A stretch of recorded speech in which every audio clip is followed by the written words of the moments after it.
धन निरंकार जी। आज समागम के तीसरे रोज जहाँ ये संदेश एक परमपिता परमात्मा को जानकर जीवन में हर पल के लिए बसाने का हर किसी ने अपने अपने तरीकों से दिया, चाहे कविता रूप, गीत रूप, स्पीच रूप, और हर किसी ने भाव ऐसे ही प्रकट किए कि एक इंसान और दूसरे इंसान के बीच ये करीबी आए प्यार बना रहे, आदर सत्कार के भाव, विनम्र दिल रहे, एक हर किसी को कैसे ये संदेश सिर्फ आज के नहीं, ये हमेशा से संतों के रहे। और ये आत्मबंधन का विषय, ये अपने भीतर जाते रहने की ये जो बात है वो सिर्फ बात नहीं, ये अवस्था हर पल खुद को ये सेल्फ करेक्शन मोड पे डालने की बात, हमेशा से जो परोपकारी हृदय रहा संतों का ऐसा ही कि किसी के वजह से खुद के मन को हमने खट्टा नहीं करना, हर किसी को एक उनकी गलती अगर हमें लगता है कि है फिर भी माफ़ कर देने वाली बात। कैसे हमेशा एक संतों ने बैलेंस की बात की है जीवन में कि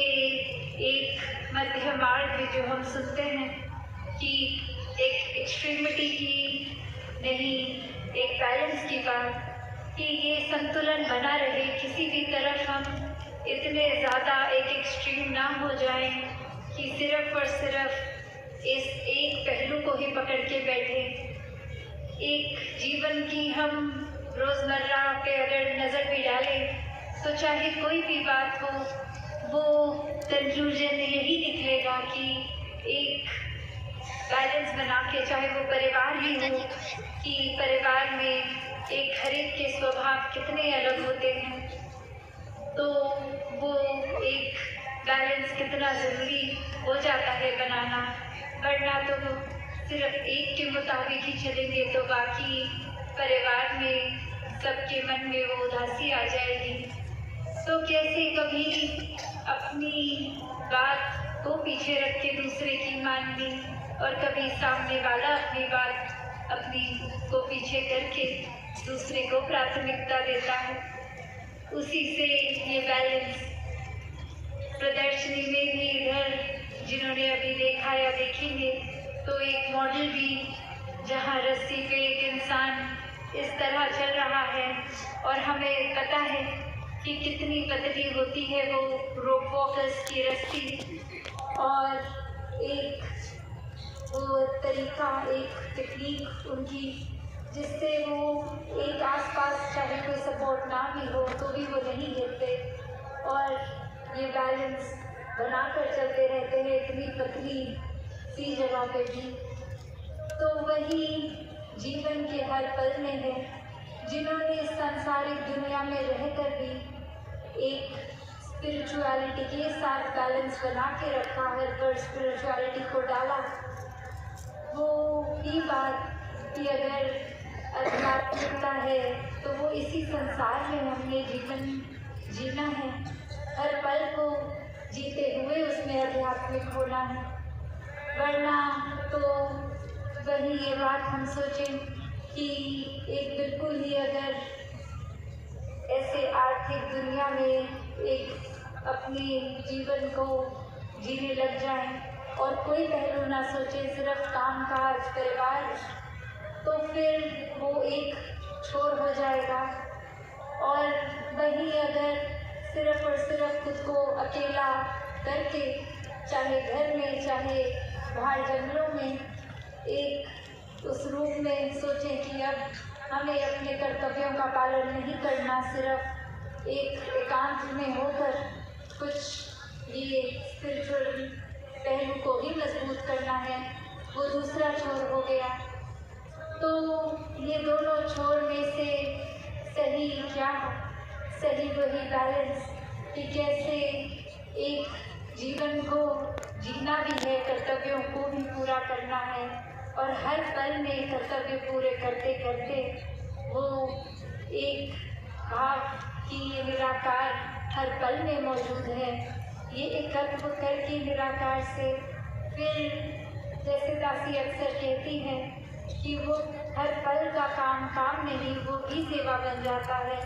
क्योंकि हर पल में ही निराकार शामिल है। तो कुछ काम हम उस तरह पे नहीं कर रहे, ना हम एक अपना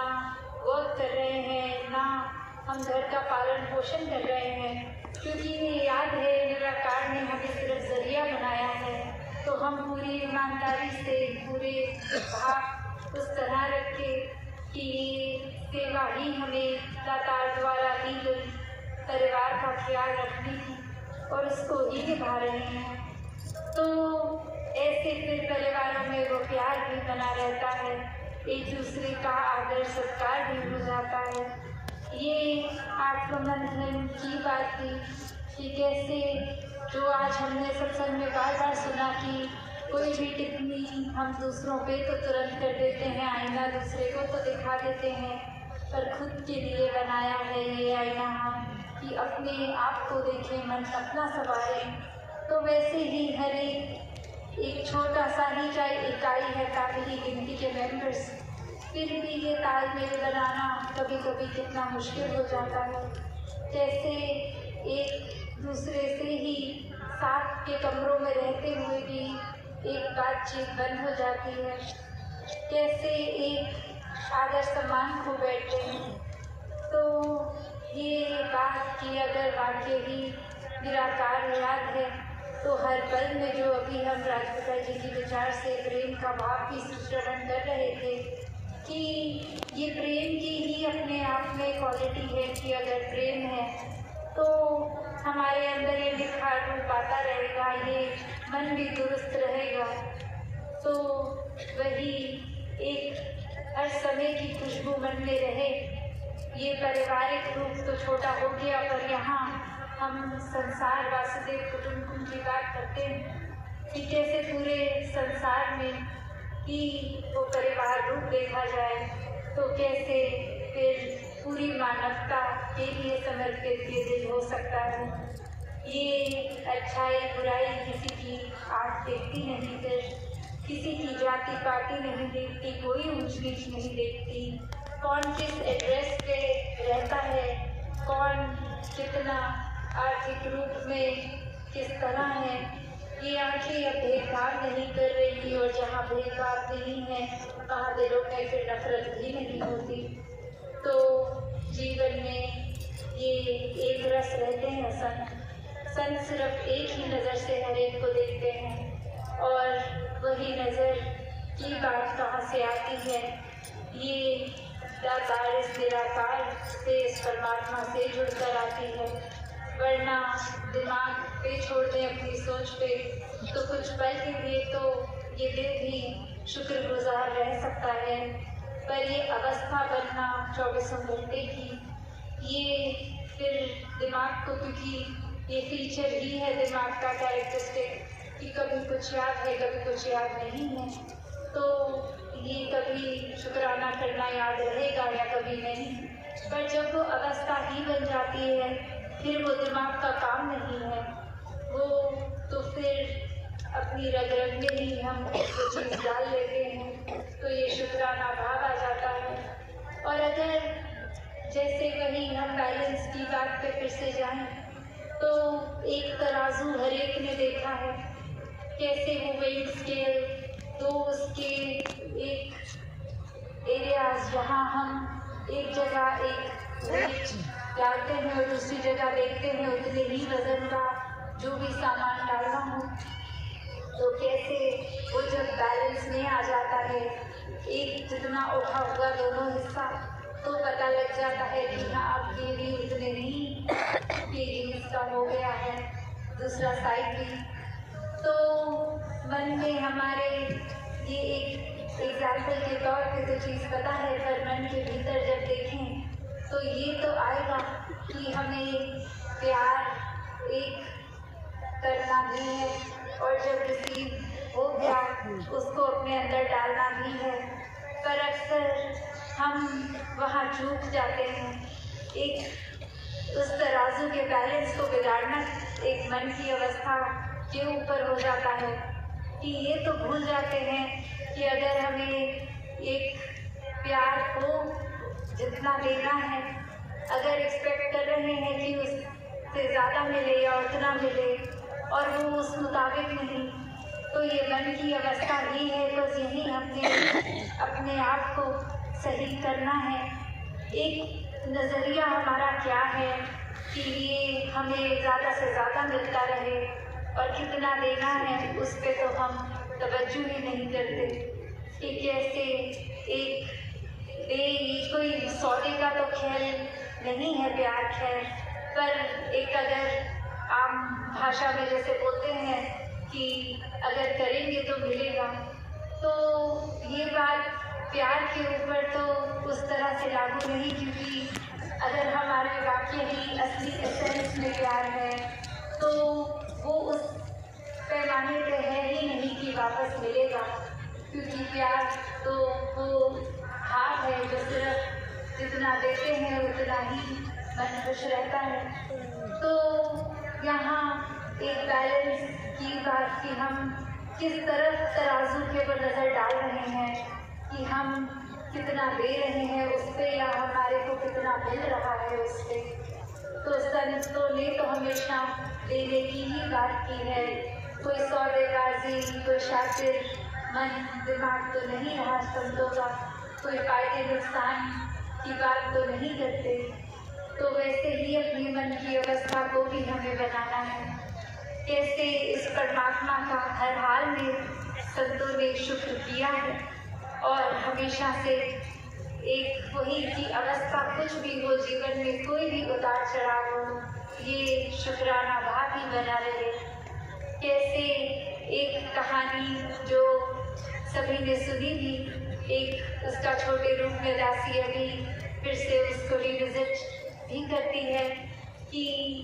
एक राजा एक अपने मिनिस्टर के साथ जा रहा जंगल में और वहाँ पे एक बहुत देर कुछ घूमना था उनको किसी वजह से, और अब घूमते घूमते भूख लग गई, धूप भी काफ़ी थी और एक पेड़ नज़र आता है जहाँ से वो जैसे दिन होता है कि थोड़ी देर ब्रेक ले लेते हैं, कुछ इस पेड़ के ऊपर फल लगा हुआ है उसको खा लेते हैं। और अब जब पेड़ के नज़दीक जाते हैं तो देखते हैं कि एक ही फ्रूट लगा हुआ है पूरे पेड़ पे, चाहे उस पेड़ पे पत्ते बहुत हैं, शेड मिल रही है, एक आसपास उनको वाटर सोर्स भी मिल जाता है, पानी का इंतज़ाम भी हो जाता है, पर भूख की बात है तो बस एक फल और दो व्यक्ति, वो मिनिस्टर और उसका ये राजा। तो अब ये भूख की पूर्ति कैसे हो? तो फिर भी वो राजा उस तरह से इशारा करता है और वो सेवक के रूप में मिनिस्टर को ले आता है फूल नहीं फल, और वो चखने लगते हैं अभी। और ये राजे की नज़र में क्या आ रहा है कि उसने तो साथ वाले व्यक्ति ने, इस मिनिस्टर ने तो पूरा ही फल चख लिया, ऑलमोस्ट बस खत्म होने ही वाला था तो राजा की भूख बची बहुत ही, और कुछ बचा नहीं था तो एक इंस्टिंक्टिवली उसने वो फ्रूट खींच ही लिया हाथ से कि कुछ तो दे दो मुझे भी। और अब जैसे ही चख मारा और वो बाइट में वो फ्रूट इतना कड़वा, इतना खट्टा कि एक अचानक रिफ्लेक्स में वो स्पिट आउट कर दिया, वो थूक दिया गया। और वो एक सवाल नेचुरल कि ये इतनी सारी क्वांटिटी आपने अपने अंदर खा ली इस फ्रूट की, पर ये तो एक बाइट में ही नहीं अंदर जा पा रही, तो ये आपने उस समय कुछ ना शक्ल पे आने दिया, ना आपने ऐसा कुछ रिएक्ट किया। तो वही वो सेवक रूप उसका वो एक बात रखता है कि राजा आपने मुझे सब कुछ दिया है, और अगर आपने अभी सिर्फ एक हुक्म ही किया कि वो फल को तोड़ो, तो पहले तो मेरे मन में आया कि मैं एक उसको फर्स्ट बाइट मार के देख लूँ कि अंदर से वो ठीक है और वो मीठा होना चाहिए और मैं आपके आगे पेश कर देता हूँ। पर मारते ही चट वो पता लग गया कड़वा है, तो मैंने खुद ही सोचा कि खाऊं आप तक ये आए ना, ताकि आपके मुंह का स्वाद ना बिगड़े। तो फिर राजा का वो सवाल कि चलो अगर तुमने ऐसे किया भी तो भी, या फिर डायरेक्टली भी बोल सकते थे तुम्हें पूरा खाने की ज़रूरत नहीं थी, तुम भी ना खाते, बोल देते कि ये ठीक नहीं है। तो वो भाव उसका इंसान का कहता कि राजा आपने मेरे को इतना कुछ किया है और सिर्फ मेरे मन में शुक्राना भाव भी है। ये पल तो मैंने देखा तक नहीं था, आप ही की नज़र पड़ी और आप ही का हुक्म था, और मैंने जैसे ही वो चखा वो तब तक तो भाव स्वाद के ऊपर आधारित था, जब तक था कि एक ये पता लग जाए तो आपके आगे ही पेश करूं। पर जैसे ही लगा कि वो आपके लायक नहीं है उसका टेस्ट, फिर मैंने अपने मन से भी ये एक खट्टा कड़वा मीठा छोड़ दिया और खुद ही खाया, क्योंकि ये शुक्राना भाव है कि जिस राजे ने मुझे सब कुछ दिया है, आज उसके एक बार बोलने पे मैं अपनी ही दिमाग को लगाता रहूं कि ये कहा गया है कि खाना है और उसमें मैं नुक्स निकाल दूं, ये शिकवे करने लग जाऊं, तो फिर ये बात मैं कहाँ कराऊँ, जिसने सब कुछ दिया उसी के आगे कंप्लेन करने लग जाऊँ तो वो ठीक नहीं है। तो ये है जहाँ एक इंसान का दूसरे इंसान के प्रति ही थैंकफुलनेस इतनी एक्सट्रीम लेवल की अगर हम इस एग्जाम्पल में स्टोरी में देख रहे हैं, तो जहाँ इस निराकार की बात आती है, यहाँ तो कोई हिसाब ही नहीं है। एक एक सांस भी परमात्मा की ही देन, और परमात्मा ने जहाँ जब इंसानों को भेजा और जब ये सांसें बंद करनी है, सब परमात्मा की ही रज़ा। तो इतनी इस जीवन के दौरान हर पल में कितना कुछ मिल रहा है। बेशक बीच में कभी किसी एपिसोड को हम अपने मुताबिक एक डिस्टर्बेंस की तरह देखते हैं, अनप्लेजेंट एक्सपीरियंस देखते हैं, पर ये निराकार ऐसा किसी को कुछ नहीं दे रहा जो उसके हित के लिए ना हो। तो नज़रिया यहाँ अपना ही बदलना है कि ये हमेशा कंप्लेंट्स करना नहीं, ये थैंकफुलनेस लानी है। अभी एक थैंक्स के लिए की भी बात आती है, जैसे कि पूरे साल में अभी हम उसका एक तरीका कि ये मन में निराकार के प्रति एक शुक्राना भाव, तो क्यों ना हर दिन ऐसे ही मनाया जाए कि ये शिकवे कितनी चीज़ें जो हमारे मुताबिक नहीं, हमें पसंद नहीं, ऐसा कुछ हो रहा है, तो वो शिकवे करने की बजाय शुक्राना किया जाए। हमेशा हर पल में ये कोई नज़रिया ऐसा बना लें कि अगर कोई चीज़ हमें बुरी से बुरी भी लग रही है तो उसमें से भी कुछ अच्छा उठा लें। और हमेशा अगर हम सोचें भी कि हमें जो कोई अगर ऐसी चीज़ है जो बिल्कुल पसंद नहीं, तो उसकी भी गहराई में जाएंगे तो ऐसा कुछ नहीं है कि जिसमें से एक भी क्वालिटी नहीं छांट सकते। जिस तरह वो उदाहरण है कि एक बंद घड़ी भी दिन में 2 बार बिल्कुल एक्यूरेट टाइम दिखा देती है, क्योंकि वो एक AM और PM में वो समय पक्का आएगा जहाँ पे वो वॉच स्टार्टिंग होके बंद हो गई है। तो एक कोई भी चीज़ चाहे कितनी भी बुरी हो, उसमें अच्छाई ज़रूर रहेगी। और जहाँ इंसानों की बात है, तो चाहे कईयों के स्वभाव हमारे जैसे नहीं होंगे या हमारी पसंद के मुताबिक नहीं होंगे, पर ऐसा नहीं है कि उनका स्वभाव अच्छा नहीं और स्वभाव में कुछ एक भी चीज़ अच्छी नहीं, ये हमारे नज़रिए की बात है। तो आत्ममंथन यहाँ अपने अंदर फिर एक बार इस पहलू पे भी किया जाए कि कैसे हम क्या ज़्यादा एक सिर्फ रिसीव करने में ही इंटरेस्टेड हैं या देने में भी एक मिलता ही रहे ऐसा स्वभाव बना लिया है, या देने का भी है। क्या एक बिल्कुल ही हम अपने पहलू को एक छोर की तरह पकड़ के सुन के उसको भी एक अकोमोडेट करते हैं अपने जीवन में, या फिर एक सिर्फ और सिर्फ नज़रिया बना लेते हैं कि ये इंसान पसंद नहीं तो इसकी कोई भी बात नहीं।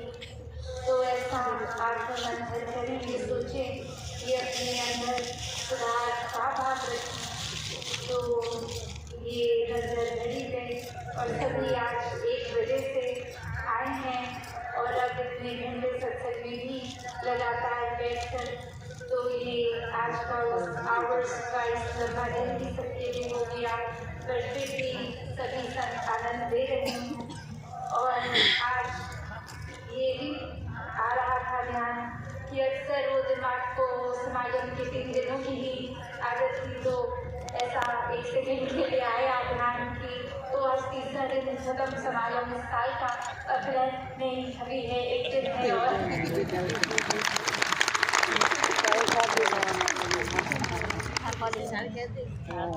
तो वो चाहे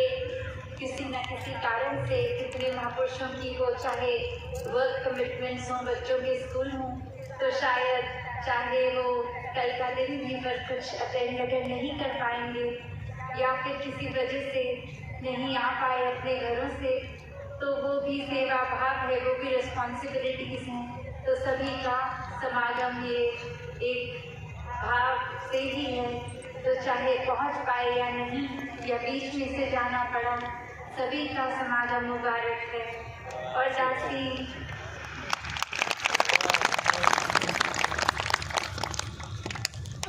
आज ये बात भी साझा करना चाहेगी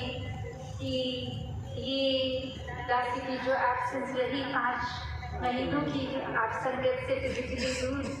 तो ये एक स्वास्थ्य रूप की अरदास हर किसी की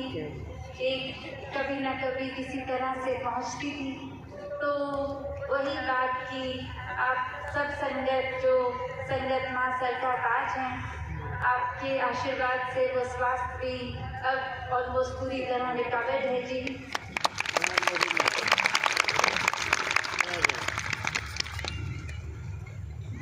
राजपिता जी यहाँ से कह रहे पूरी तरह ही रिकवर्ड है, तो सदवचन पूरी तरह ही रिकवर्ड है।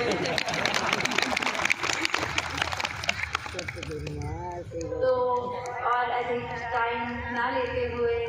जहाँ कल भी दासी को अपने मन के भाव आपके समक्ष रखने का मौका मिलेगा, इन्हीं शब्दों से आपसे आज्ञा लेगी। साथ सदैव जी।